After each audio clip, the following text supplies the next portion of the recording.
So the first step to correct your status would be, I would create something called a non-taxpayer affidavit, or even something called political status correction. Correct your name for the record. When your name was created on a birth certificate, they think they own this, so you have to learn how to create it in a private trust. The Social Security number is a trust. If you look it up, Social Security Trust Administration. It's a public administration. You have to learn how to create your private administration. So you can start with a church, or even a tribe. You can correct your status with a tribe, a church. It's called the Shahada with Muslims. I'm not sure what it's called with Jewish people, but they all undergo a status change. In the Christian community, it's called being baptized. So your baptismal certificate can be also correct your status, and you can use this to identify in the public. Everybody go to onlyfans.com/Don Kilam. That's onlyfans.com/Don Kilam. That's DonKilam. You can subscribe there and get access to Don Kilam University at donkilam.com. You can also follow me on the Instagram at DON_KILAM. Again, that's DON_KILAM. Much peace and love. Peace and love, peace and love. You're now rocking to the sounds and vibrations of your boy, Don Kilam, also known as Malik Kilam, and as always, prosperity is your divine birthright. Tap in and tune in with your boy. Get the book he just released, From Citizen to Sovereign, Understanding Political Status. Understand it. A lot of people don't.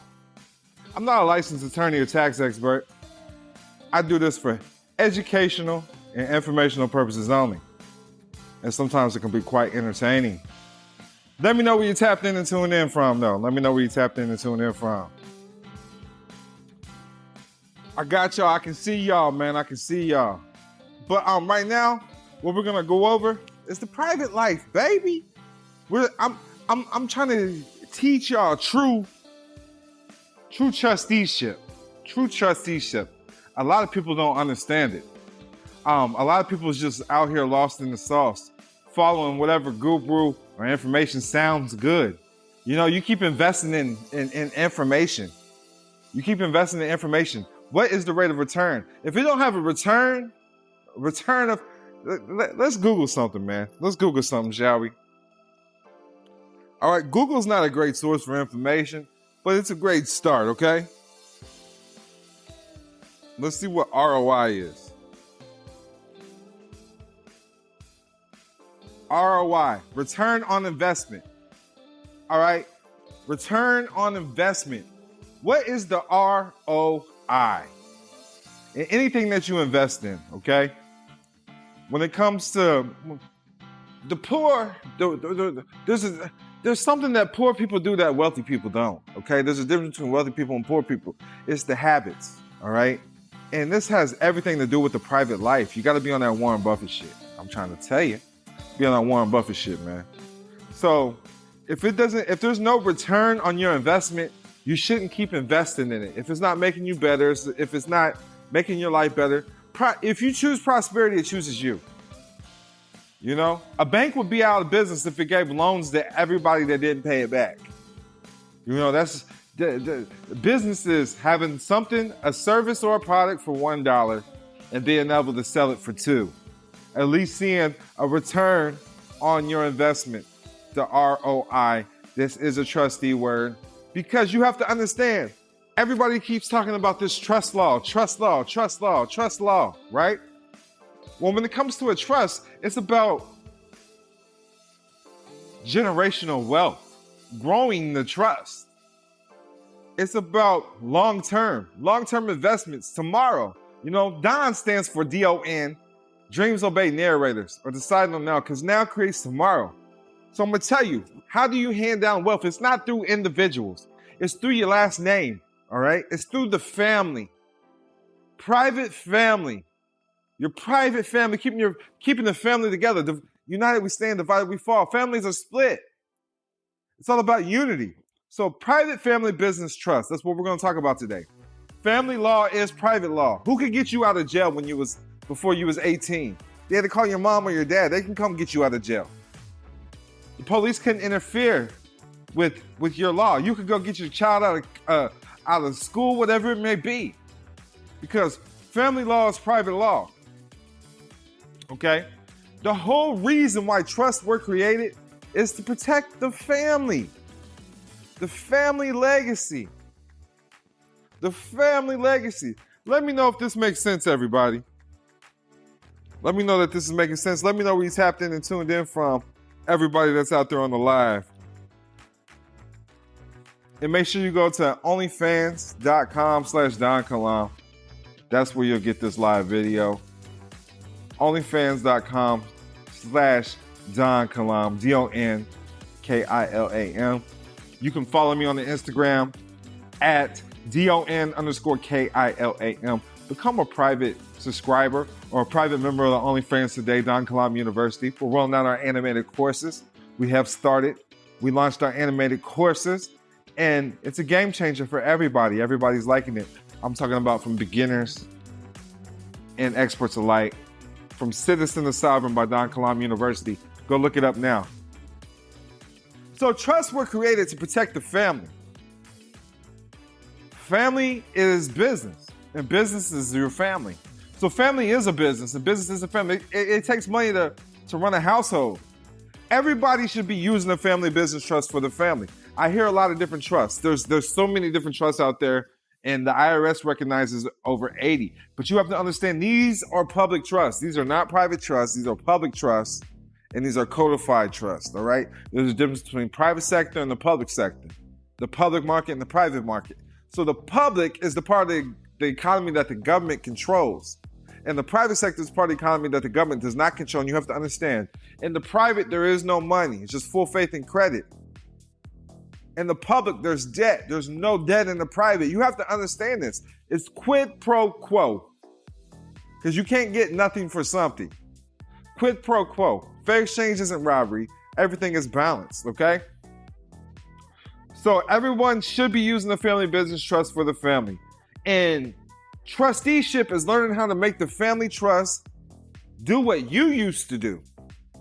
So this is part of being trusteeship when you're running from the family trust, when you're running the family trust, when you're acting as a trustee with the family trust. You got to understand, with the United States, if you're using their documents, the birth certificate, the ID, the Social Security card, you're falling under their family trust and they're your guardian.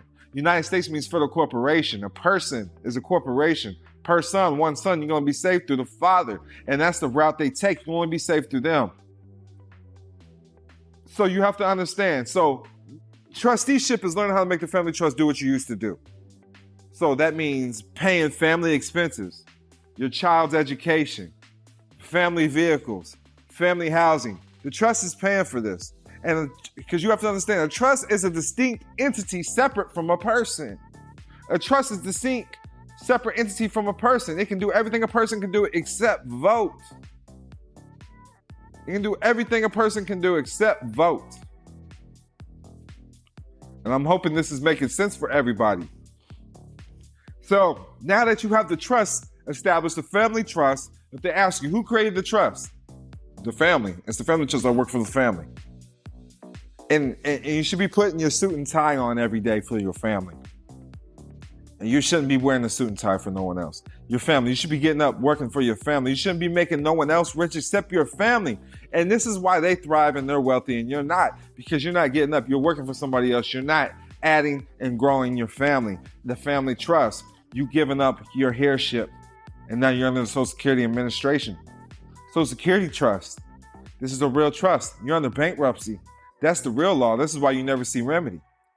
Now, there are many trusts, all right? There's over hundreds of trusts in the public. However, we operate from a family business trust, a private family business trust, and this is through Article 1, Section 10 of the Constitution. As a state or government cannot interfere with a private contract.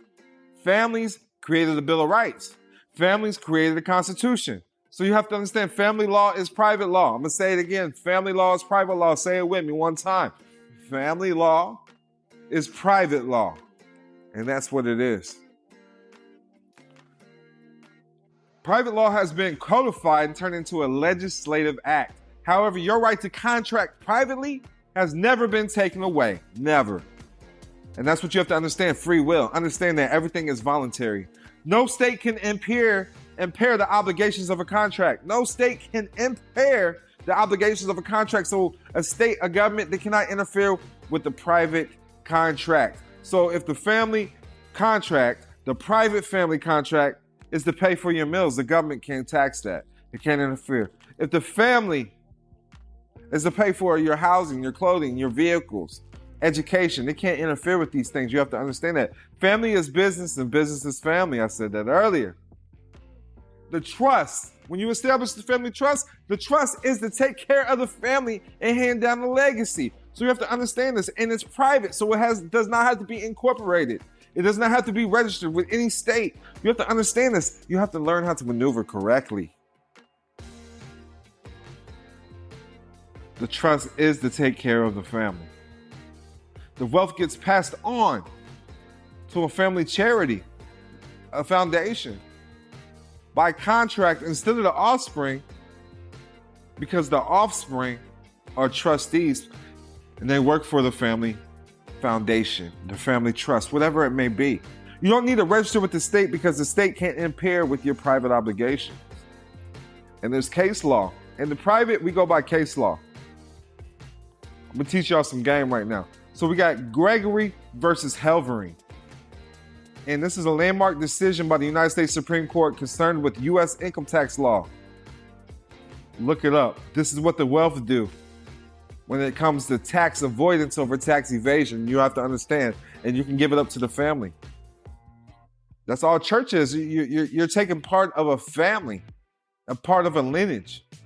And that it just depends on where you come from, on what religion or spirituality you partake in. And that's why you can protect it. And it's always been church versus the state. But you have to learn how to protect this internationally, all right? And be able to transfer this internationally. So wealth gets passed on to family charities. So it's tax-free. It's not caught up in litigation. It can take years, you know? You don't need to register with the state at all. These are all private agreements, private contracts. Now, Gregory versus Helvering, it's the business purpose doctrine and the doctrine of substance over form. Understand that's trusteeship. Now, in the private, like I said, there's no debt. It's all full faith and credit.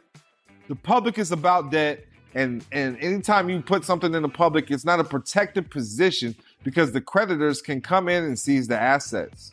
When you create LLCs with their information, you know, you're not creating your private contracts first. You need to have your own operating agreements, your own banking resolutions, your own trust certifications, all these things. Holding company, you need to have your own charging order protection established.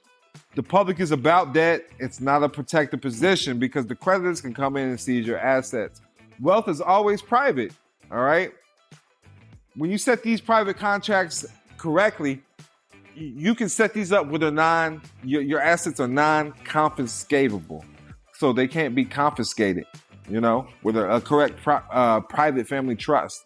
And you want to protect these with gold, silver, rhodium, platinum.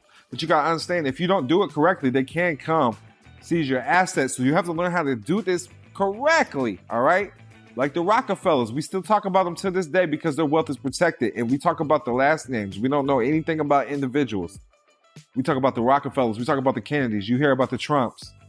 These are the names you hear. They're handing down legacies on their last name. They're protecting the family. Family trust grows the wealth. That's what the family trust is created to do. That's the main purpose of it. It's self-perpetual, which means it can last forever. It can go on forever. And it's there to grow the wealth. It's protected from taxation and lawsuits. You're protected because your name doesn't own it no more. The family does. Family trust grows quickly.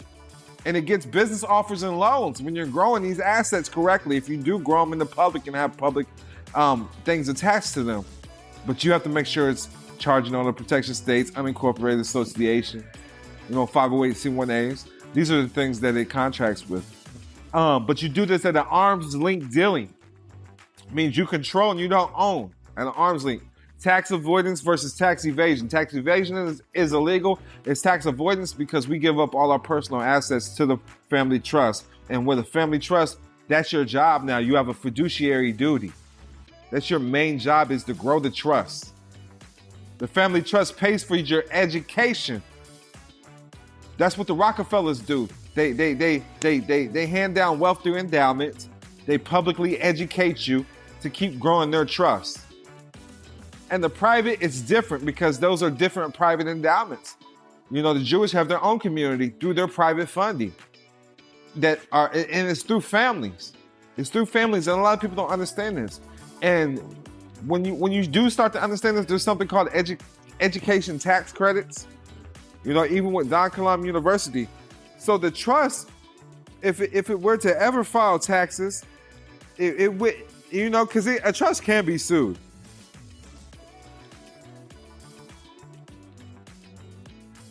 But it does get tax credits back. It's the Form 8863, education credits. Education credits, Form 8863. So it's an incentive for the trust to pay for education, housing. You get all these things back. You have to understand that. That's why the government has established Section 8. They get these credits back. They give you food stamps. So this is the things you have to establish for your trust. The family trust pays for your education to grow the trust. It's going to invest. It's entrepreneurship. You know, you invest in yourself. The education is for passive incomes to grow the trust as wealth. And here's I'm going to give you some asset classes right now. We got private placement accounts. And I don't hear anybody talking about this in the guru community. Private placement accounts is an issue of stock either to an individual person or corporate entity or to a small group of investors. The trust will be in the investor. Investors typically involved in private placement issues are either institutional investors such as banks and pension funds or high net worth individuals. Private placement shares, all right? This is how you get stocks. This is how you maneuver. And a lot of people don't understand this. Then we got real estate. A lot of people do understand this, but we deal with real estate with holding companies in one of the 5 charging order protection states. We like Nevada, Delaware, Wyoming, Alaska, those states right there.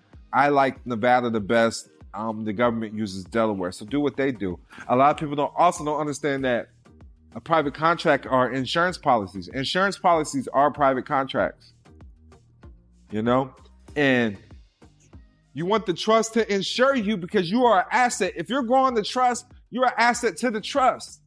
You're an asset to the United States if you're growing the Social Security trust. You got to understand this. So if you're growing the trust, you're an asset to the trust, and there needs to be a life insurance policy on you because at least you'll be replaced with a monetary gain, so to speak. You'll have some type of capital if you were to die to replace the trust and to help the trustees continue the legacy with the trust. Because investing in yourself is the greatest asset. So the trust creates the insurance policy and the trust becomes the beneficiary so that the trust can have capital to keep the trust alive if the trustee passes. As the trustee is the asset and now the trust is paid. Now the new trustees can take a salary or take a lump sum to reinvest in the trust. And all of this will be tax-free. Because insurance contracts are private contracts. Now that's $1 million worth of gain for everybody right there. That's $1 million worth of gain. I just gave the game away. There's more though, there's more. I touched it a little bit. So insurance contracts are private contracts. Everything I just mentioned are considered asset classes. And you must know this in order to be a trustee, in order to grow the trust.